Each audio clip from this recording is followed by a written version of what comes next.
My name is Will Merck. I'm the chairman of the board of Woods Hole Research Center. And on behalf of the board and the staff of the center, welcome to the awarding of the Lawrence S. Huntington Prize to the Right Honorable Madam Gro Harlem Brundtland, former Prime Minister of Norway. You'll hear more about Dr. Brundtland in a moment, but first I want to acknowledge several distinguished guests amongst a very distinguished crowd. Ambassador Geir Peterson, is that good enough? Okay. Norwegian ambassador to the United Nations. Henrik With, Norway's deputy consul in New York. Mr. Robert Hallman, who is Deputy Secretary for Energy and Environment, State of New York. Ms. Gail Brewer, did she make it? I hope. New York City Councilwoman, the Honorable Timothy Worth, President of the UN Foundation until just the other day, and a longtime friend of the Woods Hole Research Center. And a special thanks to Jim McNeil, who was a founding director of the Woods Hole Research Center and who was Secretary General of the Brundtland Commission and was instrumental in making tonight's festivities possible. So thank you for that. And finally, the board and the staff would like to acknowledge the man to whom the center owes its very existence, our founder, George Woodwell. George.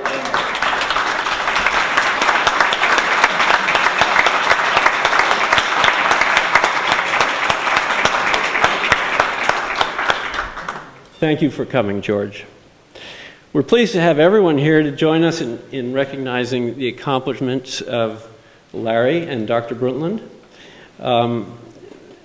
And before we get to that, let's have a few remarks from a person who is very familiar to many of you here, a founding member of the Woods Hole Research Center Board, and the founding director of Natural Resources Defense Council, John Adams. John.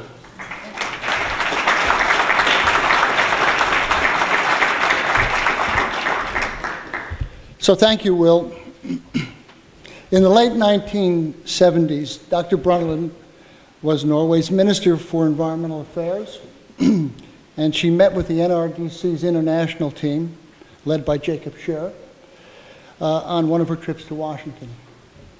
By the end of that first meeting, everyone in the room was convinced they had been in the presence of a true force for nature, someone who was destined to make an enormous difference in our mission to put our beloved planet on a sustainable path. In 1987, Dr. Brundtland produced the groundbreaking report, Our Common Future, which introduced the concept of sustainable development. Sustainable development is defined as development that meets the needs of the present without compromising the ability of future generations to meet their needs. In my words, you can't do anything to the world that will leave it in a worse place for the next generation. The Brundtland Commission attracted worldwide attention at the Rio Earth Summit in 1992. Her vision, which set the baseline of sustainability across the world, set the agenda for that 1992 summit. The result was that an Earth Council was created to monitor the basic plan for survival of our planet. Hasn't been followed always, but it was a start in the right direction. Citizen groups and governments across the world began their own sustainability programs. And in 1993, President Clinton established the President's Council on Sustainable Development. There were world leaders from the civil rights movement, labor, Native Americans, CEOs of large companies, and environmentalists, and members of the President's cabinet. Francis Beinecke and I served for NRDC. I don't know whether Tim Worth is here, but he was a principal in that event. Hello, Tim.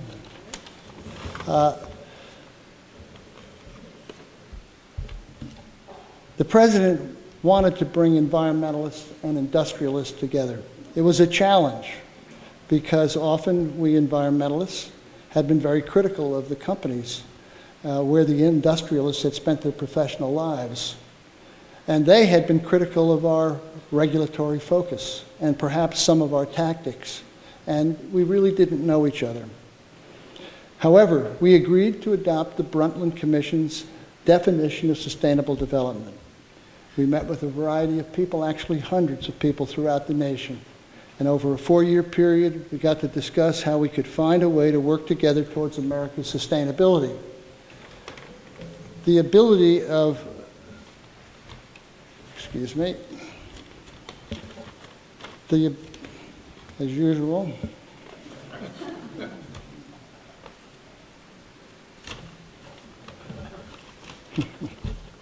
sorry.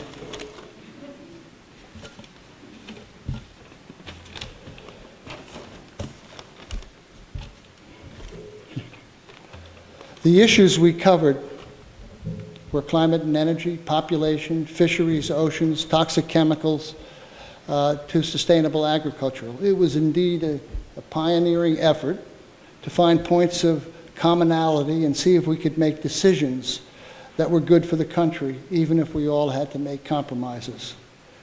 I'd like to say the Commission, President's Council Commission, was a total success, but it really showed the difficulty in reaching compromise and decisions with these varied groups. However, it did open up friendships and lines of communication that work to this day. Hundreds of business and environmental partnerships have taken place since then, and some specific examples that are worth mentioning were Walmart expanded energy-efficient products throughout their stores, and they drove the market for sustainable foods and reduced the uses of toxics in food, in goods they sold in their stores, as did other big stores, working with the 13 major automakers, EPA, and the environmental groups. We got to increase fuel efficiency standards for cars and light trucks to 54.5 miles per gallon by 2025, and setting the catch limits in all U.S. fisheries for every species of fish throughout any waters of the United States was a major breakthrough in protecting our fisheries. And now we come to the most recent election and the President's comments on climate change. All of us have renewed hope that we have finally reached some positions on climate and carbon that will help us become more sustainable. And the question about that is somewhere hidden here. But nothing will happen without scientific facts. Woods Hole Research Center is taking a careful and focused look at the impact climate change is having on the world's freshwater resources, biological diversity, hydraulic cycles, and it is mapping and monitoring the world's forests, ecosystems, and climate change. And it's working to develop policy solutions that go with that research. So what makes me proud of the Woods Hole Research Center is its brilliant leader, Eric Davidson, its iconic founder, George Woodwell, and a wonderful staff, and I hope you've met some of them here today. And tonight, it's my pleasure to introduce our president, Eric Davidson, a distinguished soil scientist, ecologist, author, and he's been a leader at the center for many years. Eric.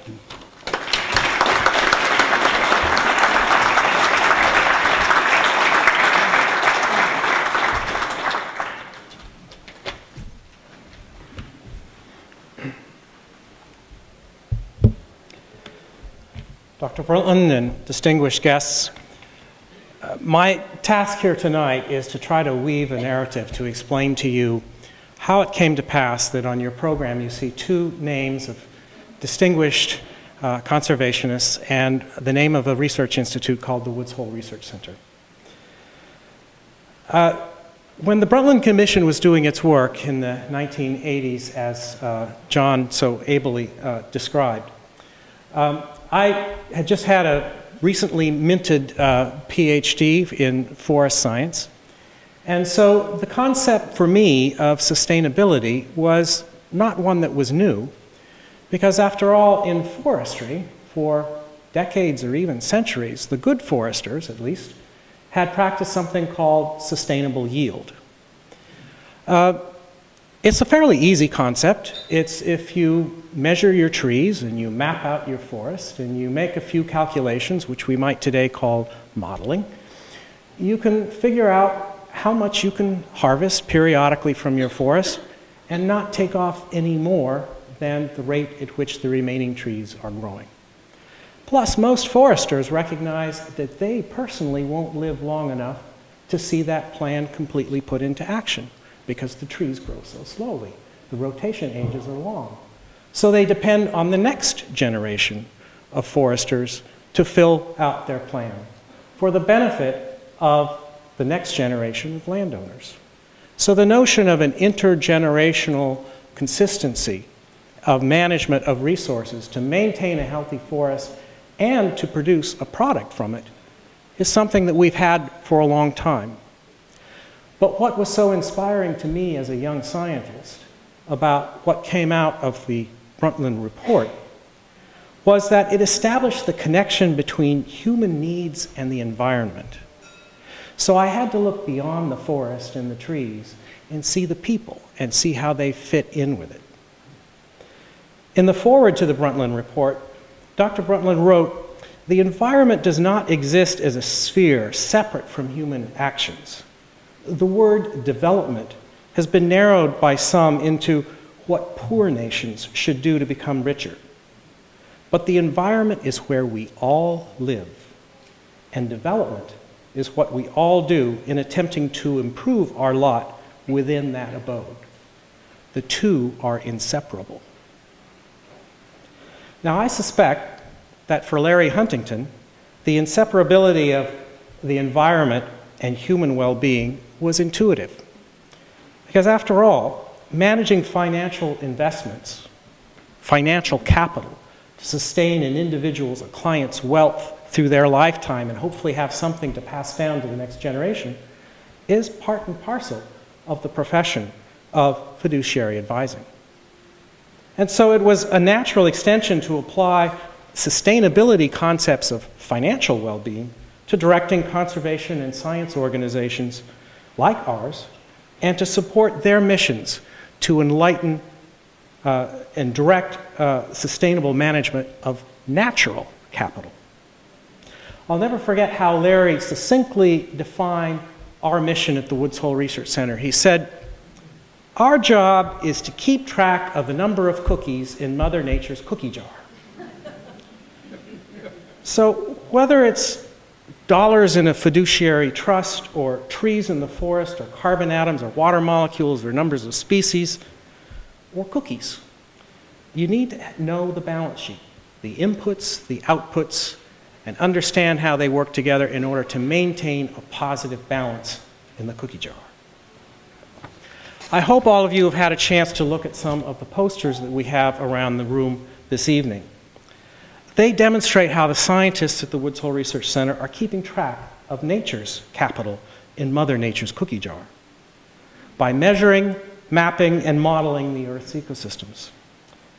Emphasizing forests, water resources, soils, permafrost, we provide the compelling data and the policy analysis of how people are changing the balance of essential resources.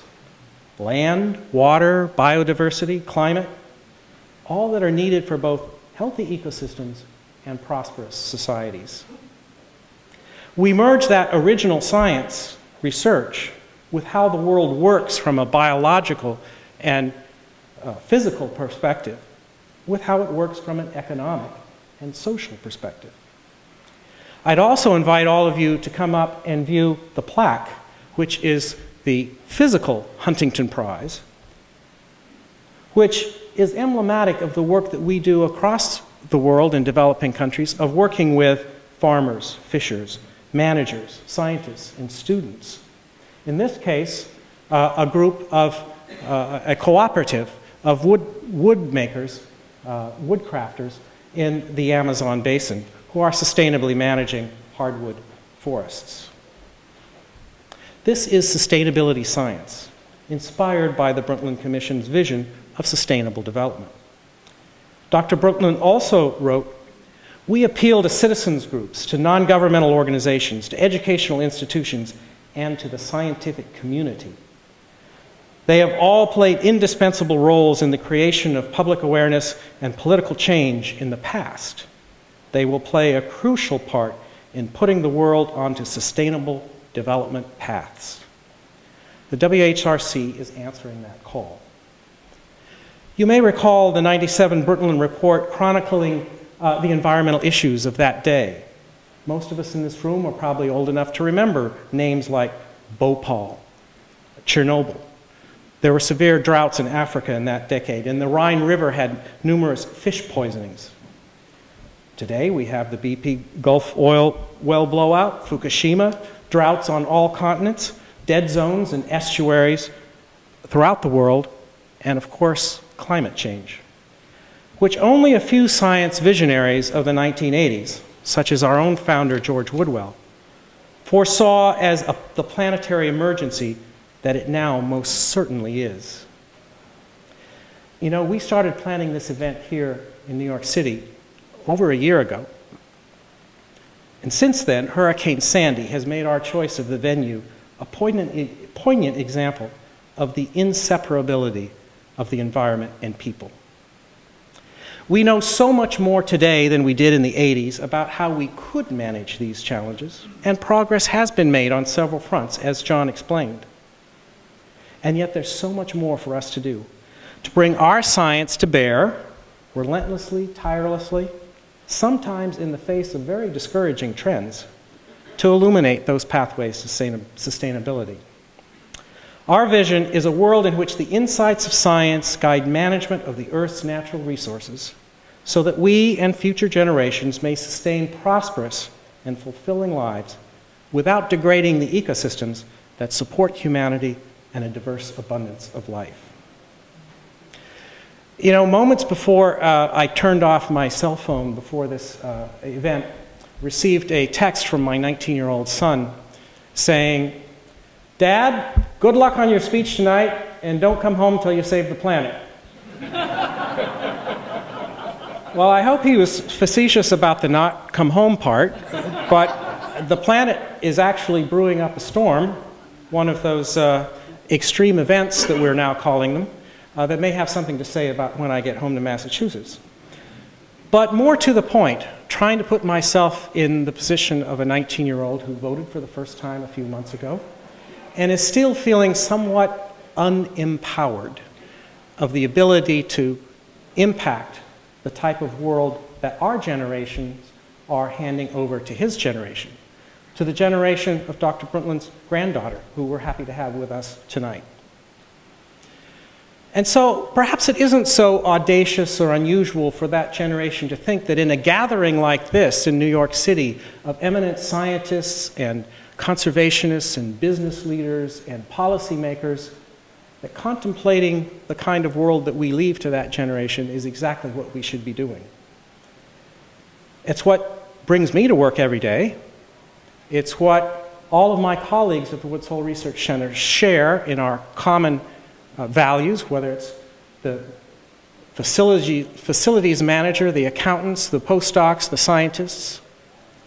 It's what the many men and women who volunteer generously their time, their wisdom, and their resources to serve on our board of directors, why they are propelled to do so, for which I'm very grateful for them helping us organize this event tonight.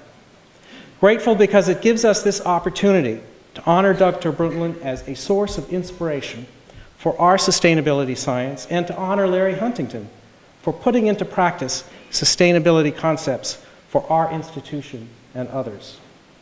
And we would like to invite all of you to join us as part of our growing community, helping to seek sustainable paths based on the firm footing of the very best environmental science. And so now it's my honor to introduce our host here at the New York Yacht Club, the conservationist for whom our prize is named, a mentor, a builder and leader of organizations, and as you might gather from our immediate environment, a sailor, Commodore Lawrence S. Huntington.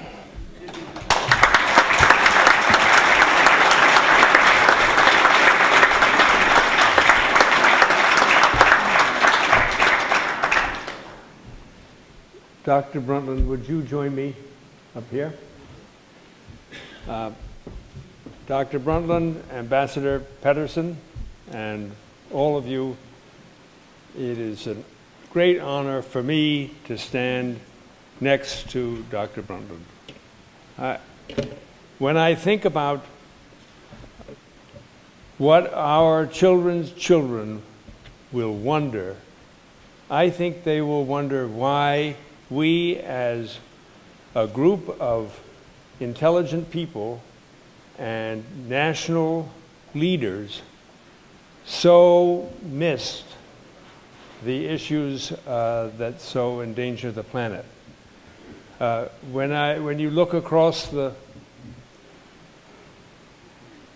group of leaders, one person stands out as having understood these issues and started to do something about them.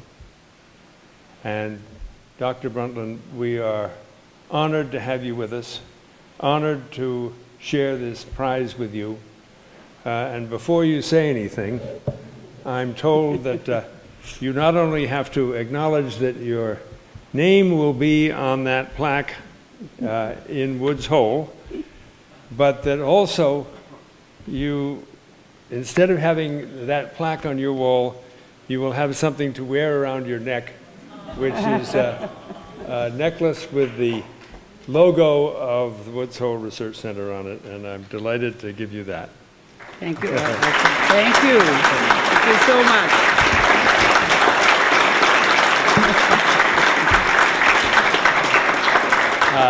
I present to you the Right Honorable Madam Gro Harlem Brundtland, former Prime Minister of Norway.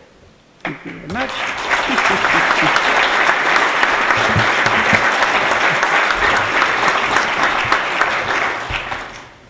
Thank you. It's a great honor to be here with all of you tonight, and many friends and contacts, but also some of those who were mentioned earlier, who I have worked with.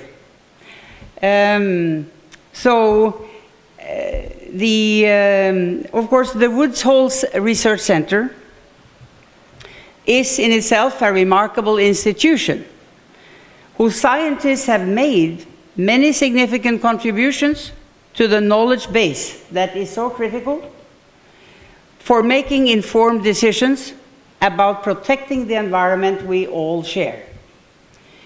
The Huntington Prize, honoring the outstanding leadership of your Chairman Emeritus, recognizes leaders who see the interrelationships of global systems and think on a planetary scale. That's what I have seen in your background documents. Now, this has been an overarching theme of my career. Many people and ideas have shaped who I am, what I think, and what I have done. But the concept I always seem to come back to is the need for a holistic approach to society, cultures, the economy, and the environment. I have always been responsive to holistic thinking all through my upbringing, but it was clearly my year at Harvard School of Public Health that decisively shaped my mind in this respect. Once, when I was Prime Minister, in fact, I had a very intense exchange with an opposition leader during question time in Parliament. In response, in the end of several remarks, I exclaimed, "Yes, all is indeed linked to everything else."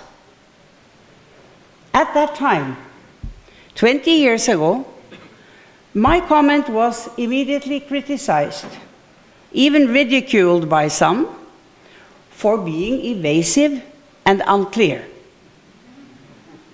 Of the opposition, of course, but the journalists who liked to write what the opposition wanted. So they used it against me. Now, interestingly, today, it is often quoted with great respect, even with admiration. So this profound realization that all is linked to everything else. And therefore, what we need is a holistic approach to our greatest challenges. I believe is rooted probably both in my upbringing, but also in my training as a physician. That's when I gradually came to understand the links between human beings and the communities and societies that we create, as well as with the environment in which we live. This approach to environment and development, this holistic approach, is inspired, in my mind, by public health. So it is preventive medicine at its core. I believe that this approach should also guide our relationship with nature, with our planet. I think this perspective is one reason, maybe, why nearly 30 years ago, I was called upon by the Secretary General of the United Nations to create and lead an independent commission to address major challenges, major global challenges, threats to the environment and natural resources, increasing population pressures, poverty, and lack of development. For the first time, in fact, we were tasked with assessing the world's most critical challenges, not in isolation, not one by one, but holistically.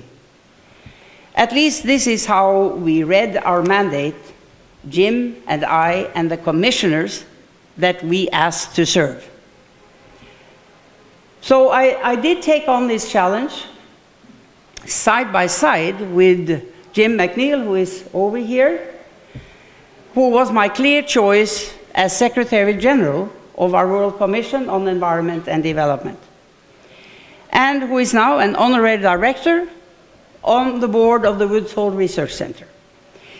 Jim made seminal contributions to our report and was indeed indispensable to the Commission's work. In the early 1980s, when the Commission was being formed, the risk of permanent damage to our environment was a relatively new idea. I'm sure some of you here will feel you already knew, but frankly, if you speak generally, the long-term consequences were not fully in any way acknowledged during those times. At that time, the issue of sustainability was seen by developing countries as a luxury, something for rich countries to care about and worry about, but which had no relevance to the poor and the so-called, at that time, underdeveloped world. Today, of course, this same cleavage is still with us, as global leaders are expected to find a path that is realistic, is just, and equitable. That's the only way to have 190 nations agree on something serious. The idea, however, that resources are unlimited and that our environment is not dangerously affected by our combined human activities should now be behind us, whether north and south, whether rich or poor. We now know. In the Commission's report, Our Common Future, we warned that global trends that were already underway, climate change, desertification, forest degradation, water scarcity, declining biodiversity, and increasing dependence on dirty and dangerous sources of energy were not only unsustainable, but posed a grave threat to the well-being and security of future generations. Those warnings were, of course, taken up at the Earth Summit in Rio de Janeiro in '92, which was one of our several recommendations that the world gathered together in a summit 5 years from the report came out. The UN Conventions on Climate Change, the Convention on Biodiversity, and also Agenda 21 affirmed the direct link between environmental health and human development. The process, of course, from '92 still lives on. Rio plus 20, the 20th anniversary of the landmark conference, took place last June. I'm sure not only me, but several of you here were there. Its purpose was to take stock of progress made since the Earth Summit and help move us forward towards a green economy. Now that concept was tried to become something overarching. It didn't succeed though, because the same cleavages about how you define it are still with us. And while the world has improved in some areas, such as the gradual healing of the ozone layer, and the number of people who have been lifted out of abject poverty, the vision of sustainable development at a global scale remains unmet. In particular, environmental degradation continues, and in some cases is accelerating.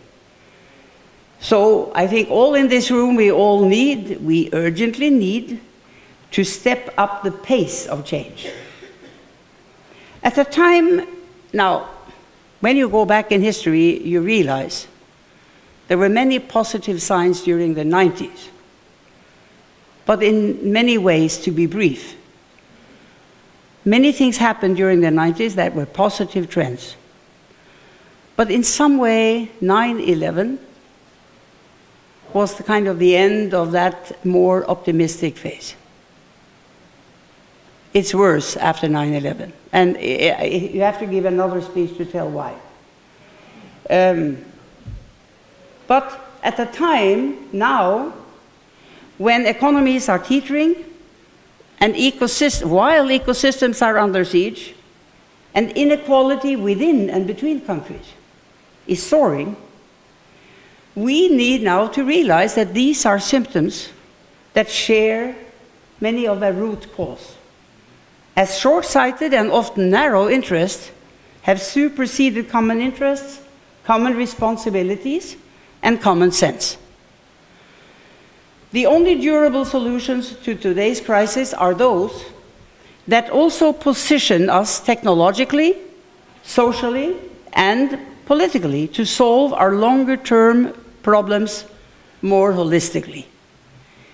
That means finding opportunities and summoning the resources, even in these trying times, to make the most of them. The UN Secretary General has made sustainable development a top priority for his second five-year term, which began last year. His high-level panel on global sustainability, on which I had the honor to serve, presented its report early last year. Now, we made clear that the current global development model is unsustainable. We can no longer assume that our collective actions will not trigger tipping points that, as environmental thresholds are breached, risking irreversible damage to both ecosystems and to human communities. So, third, we all need to recognize that the drivers of that challenge include unsustainable lifestyles, production and consumption patterns, and the impact of population growth. Now, as the global population grows from 7 billion to 9 billion by 2040, with the emergence of 3 billion new middle-class consumers over the next 20 years, the demand 20 years from now, the demand for resources will rise exponentially. By 2030, the world will need 50% more food, 45% more energy, and 30% more water. All at a time when environmental thresholds are throwing up new limits to supply.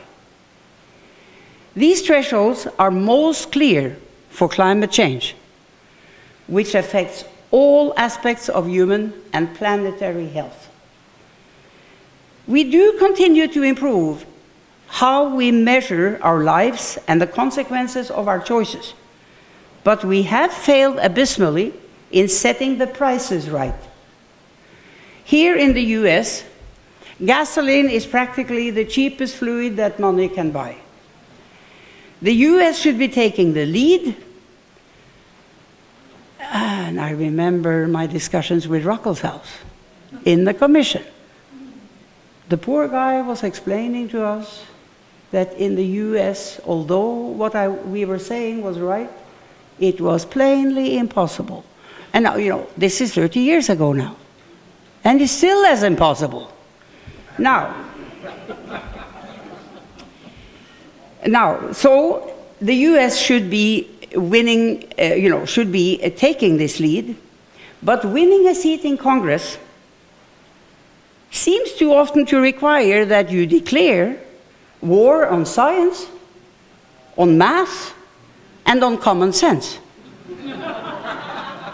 That is one of many reasons why we have a marketplace that does not reflect the full ecological and human costs of transactions, one where price signals fail to make transparent the consequences both of action and of inaction.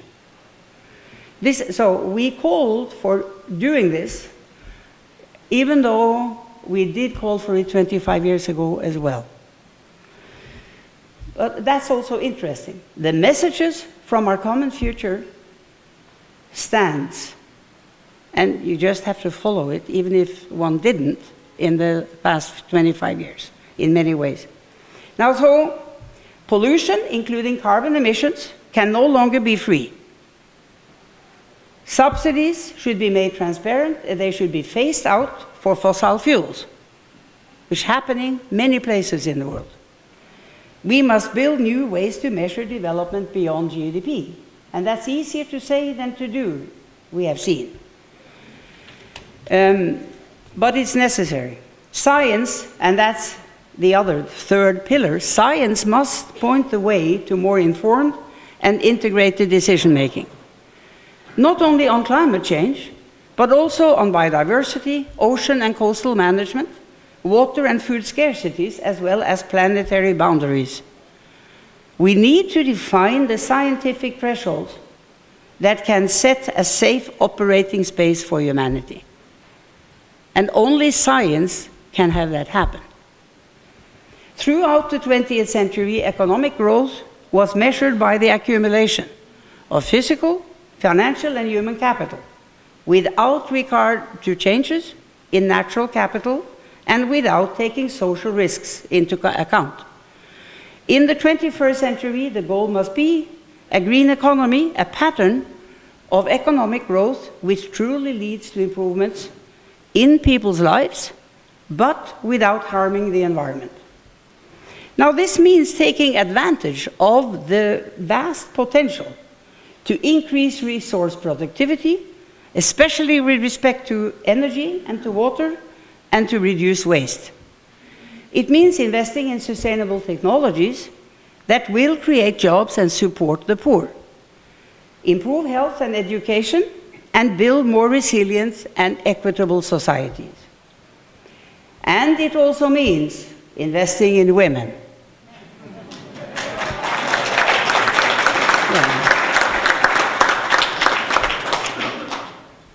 Well, I fought hard on that panel to convince this last panel, there's 23 people there, that this had to be said by this panel. The next increment of global, and we succeeded, but it was hard. The next increment of global growth could come from the full economic empowerment of women. Half of humankind's collective intelligence and capacity is a resource we can no longer afford to lose out on. We must now stop therefore, all discrimination against girls and women, by instead empowering women, we will unleash the largest untapped potential for sustainable development. This transformation to not only a green but an inclusive economy will generate millions of new jobs and lift millions of people out of poverty. In Norway, it is clear that a policy of inclusiveness, investing in all of our people, combined with sound resource management policies, was the strategy that led to continuous and sustainable growth. Women are a vital force for growth, as I said, and countries and companies with higher levels of gender equality have faster growth and better performance. A recent analysis found that the very high participation of women in the workforce generates a larger part of Norway's GDP than the whole of the petroleum sector does. Too often, people I meet dismiss the economic performance of Norway as something that somehow came down from heaven with the petroleum resources. But think a little. Take a look at some other petroleum-rich countries. One quagmire after the other. Take a look at the countries that lock up their women behind shields, veils, and walls. So much poverty, opportunities lost, lives lived on the fringes in humiliation and frustration. Growing up with illiterate mothers, so hard to overcome for any child, is still what many societies offer new generations. Good governance and empowerment of women do go hand in hand. Because energy, women, and also energy, and let me link the energy to the women again. Energy fuels human progress and lies at the heart of every country's core interest. Not only Norway's, every country. From job creation to economic competitiveness, from providing cleaner air to empowering women. This is why the Secretary General has focused so strongly on sustainable energy for all. His initiative to help ensure universal access to modern energy services, to double the use of renewable energy, and to double the rate of improvement of energy efficiency globally by 2030. So I'm happy that the UN General Assembly recently declared 2014 to 2024 the decade of sustainable energy for all. This action underscored the importance of energy to sustainable development and the need for increased deployment of renewable energy and energy-efficient technologies. Simply put, development is not possible without energy, and sustainable development not possible without sustainable energy. 12 years ago, the United Nations Millennium Goals were set, but energy was not mentioned. In fact, that was an oversight, but I was in the process. It was hard enough to get agreement, I can tell you. But when you look at it, it really, but the most important thing when the Sustainable Development Goals that were identified to be pursued in Rio, it was a hard fight to even get them in there, but it's there. It's hard to follow them up now. But as important as creating a new goal for energy is to recognize that energy is important for all MDGs. When you look at all of them, none of them can be pursued without access to renewable or to responsible energy. So the Secretary General has said, energy is the golden thread that connects development, social inclusion, and environmental protection. So when you look at all people, rich and poor, energy means many things. The ability to read at night, to travel to a job, to keep life-saving vaccines refrigerated, In sub-Saharan Africa and South Asia, an estimated 200,000 health clinics lack electricity. I've seen several of those. And women give birth at night beneath dim, dirty, dangerous kerosene lamps. It is hard to believe that a decade into the 21st century, 3 billion people still use wood, dung and coal for cooking, heating, and more than 1 billion people have no access to electricity. So exposure to indoor air pollution, the smoke from these fires and lamps, is one of the world's biggest public health problems, causing more than 2 million deaths a year, premature ones, mostly of women and children. And that is three times as many as die from malaria. So in the global economy, while all this is still the situation, our appetite for fossil fuel is undiminished, even as the warning signs of a warming planet multiply. So we need to do much more, both at the local, national, and international level, to hasten the energy transition that is going on. And this requires investment. Limited public funds. Now we know more than I understood 25 years ago, that they are limited. They will continue to be limited compared to the needs.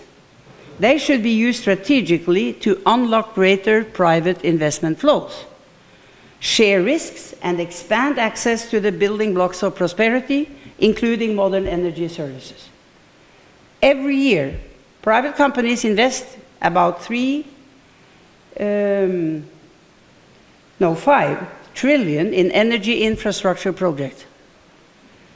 If you were able to realign even a small amount of this to sustainable energy, it will go a long way towards changing our course more quickly.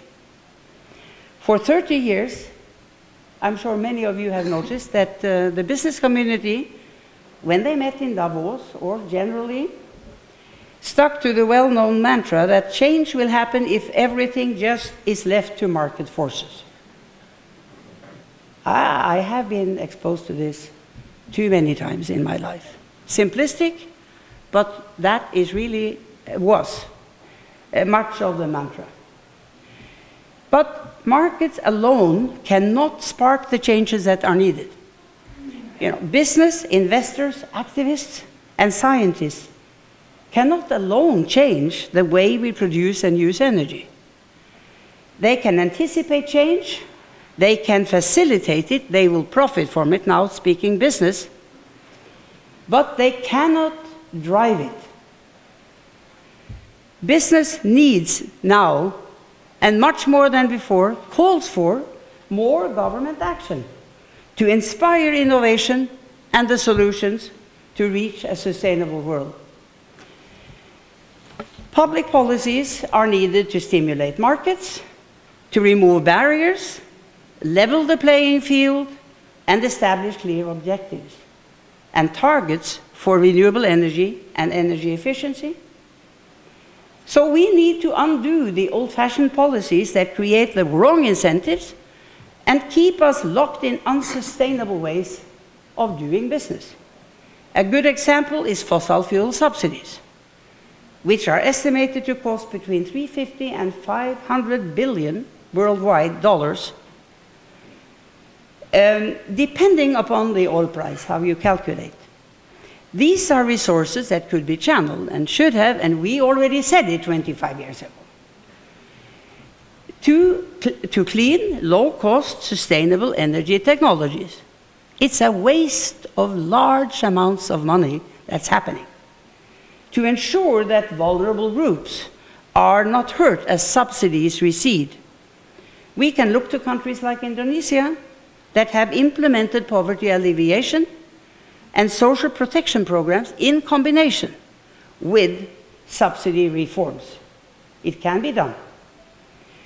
Now, I am frequently asked by people, why 20 years after Rio are we not succeeding in changing our ways and building a sustainable future? And they say, is the reason political? Is it social? Is it technical? And I have to say, I believe it is all three. We are facing a challenge larger than our present systems of governance are able to adequately address and act upon in most countries around the world. But above all, it is our still too limited ability for effective global governance that is the crux of the matter.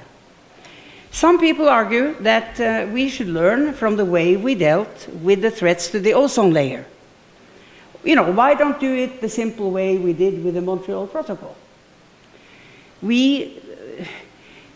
It served to curb the emissions of those ozone-depleting substances. Now, is that a good example when you look at the big picture? Probably not. What was different? Well, for one thing, people were scared. Rich people in rich countries were scared. Their politicians became scared because people were scared of being hurt by the sun rays. Nobody thought we could stop the sun rays. I'm afraid that today rich people are still not sufficiently scared of global warming. They still think they can, in some way, get away from it. Secondly, that time there were alternatives to the ozone-depleting substances that we had been using until then. They could simply be taken into use. And marketing the alternatives was profitable for many in the business community. In the case of climate change, business as usual is still more profitable than most alternatives. Sad to say, but true. And thirdly, the number of sources in the Montreal Protocol was limited, identifiable. Control was possible. Climate change has billions of sources. Then there is the key issue of equity. The average American, that stops us. We know that, to get a global deal. The average American is responsible for 19 tons of CO2 emissions a year. The average Chinese, responsible for 4. The average Indian, half of that. I have had many conversations with leaders over the years and experts on how one can justify to ask someone else to help solve the problem that we all are hit by. When you ask, what is the basis for asking Chinese or Indian leaders to agree that Americans have the right to emit much more CO2 than they do? It's a very hard sell. And most of the answers I've heard to that question are, in fact, from a moral or philosophical point of view, not pretty. Not pretty at all. And of course, I'm aware, Angela Merkel of Germany, when I think she was environment minister, you know, before she became the Chancellor of Germany. So she knows the issues.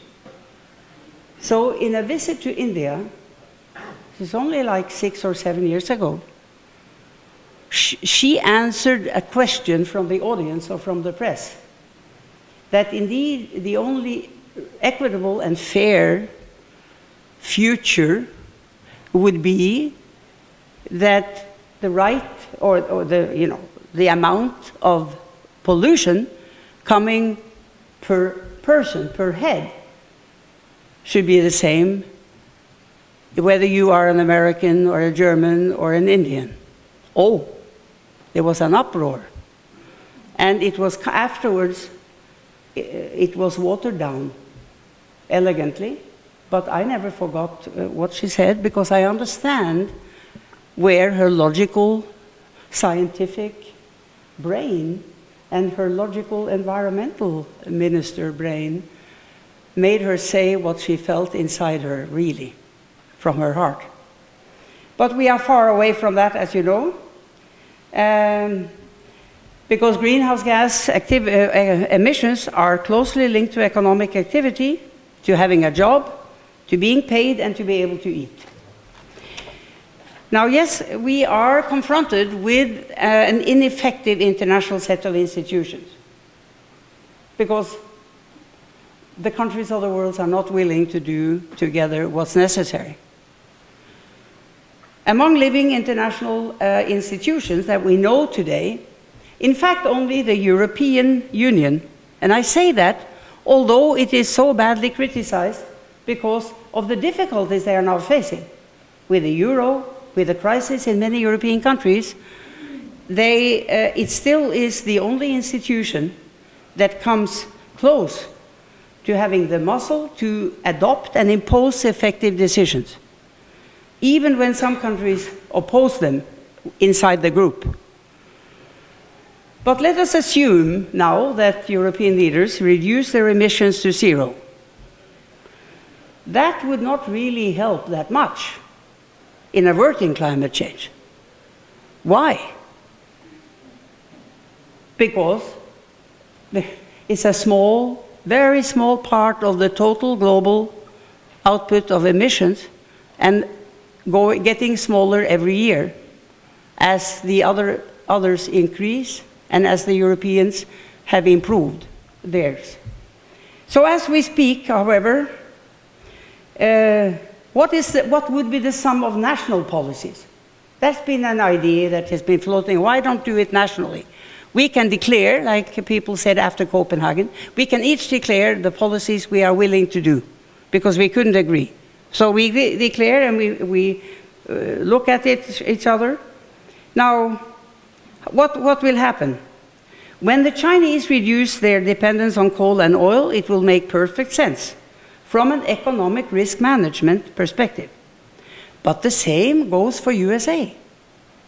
It would make perfect sense. Fiscal measures that will reduce the use of fossil fuels will make sense economically if the carrots and sticks are wisely applied. As we speak, several countries and regions are now voluntarily applying mitigating measures such as taxation and cap and trade. South Korea, Mexico, 7 regions in China, Japan, Australia, and 7 regions in China doing this. Japan, Australia, California, Quebec, next door, British Columbia, and many others. To the Woods Hole Research Center, let me say again, thank you very much for the honors of this prize, because while the situation may look grim, and I'm sure I have conveyed that it doesn't look very good, I do believe in humanity. And after all, I've always been basically an optimist.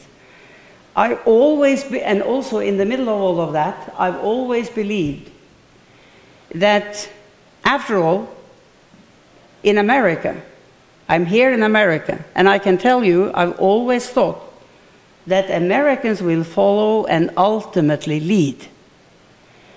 You know the famous quotation of Winston Churchill, who said, and I quote, "Americans can always be counted on to do the right thing after they have exhausted all other possibilities."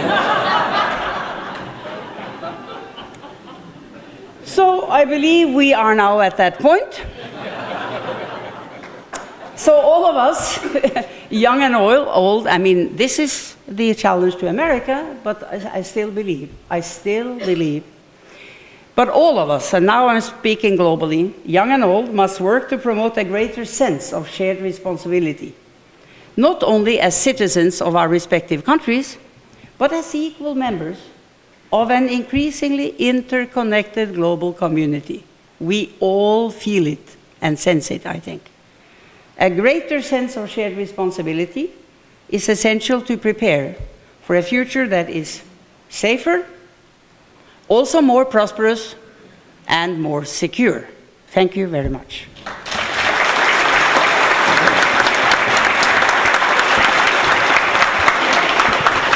Thank you.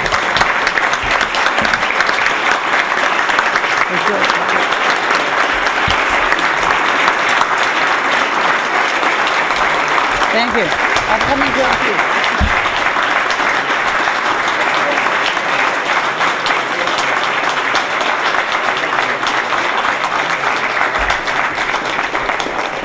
Thank you all for coming. And you can execute on what Dr. Brundtland suggests by supporting, let's see, how about the Woods Hole Research Center? Thank you, and good night.